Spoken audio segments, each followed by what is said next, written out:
Hi everyone, welcome to Friday Money Wind Up. We are now way past Christmas, but tell me, was your Christmas stressful? Relationships are put under a tremendous pressure, visiting in-laws and outlaws. Did your relationship survive the season? If not, do you know what you need to do to see to your new situation? The last thing you want to worry about is whether you need to move out of the family home. So, the two people you really need to talk to now are a family lawyer and your broker. Both will help you understand your new steps forward. If you've separated from your partner, it's smart to start on a separation agreement. It's also smart to ask your broker what you can do. Can you keep the family home by paying out your now ex? If you can find out what you can borrow, then you can decide what to do. Sometimes it's easier for you to take over the existing mortgage and pay them out using the equity and continue on. Keep the house. If there are kids, keep the kids in their family home and keep, so a little bit of stability for everyone. If that's not possible, then either you need to change something. You need to think about what it is you really want. Can you get the ex to pay out the loan and pay you out? And see how much you can borrow to buy a new home. Sometimes the only possible scenario is to sell the family home and split the proceeds. I know that doesn't sound necessarily like a great scenario, but you know what? It's all about where you're sitting at that time. If your broker and your lawyer work together before you sign the agreement, you won't be disappointed. There is nothing worse than having someone come to me and with a signed separation agreement, I need to find out that they don't have the capacity to get what they want with that.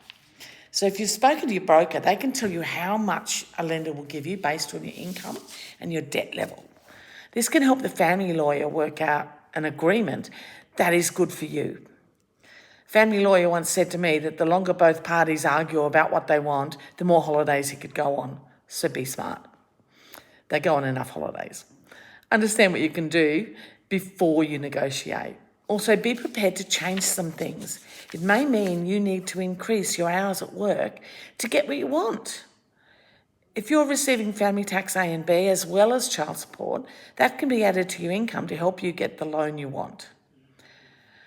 I find that it helps to be realistic when you're thinking about where you are and what you can do.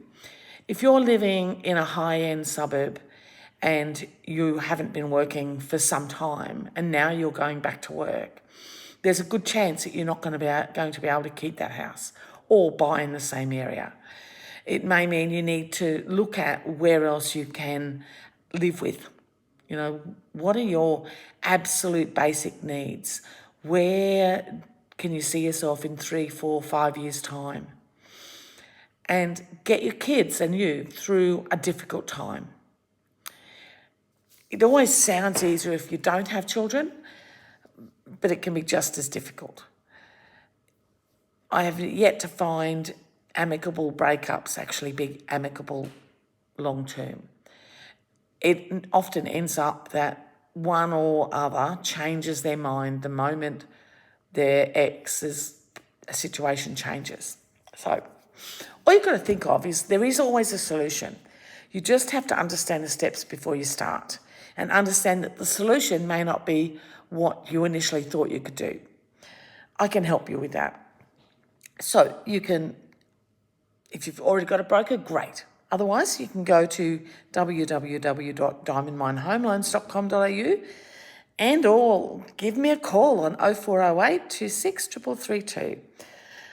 I'm here to help. I want to see you in a better position. Happy Friday Money Wind Up. Cheers.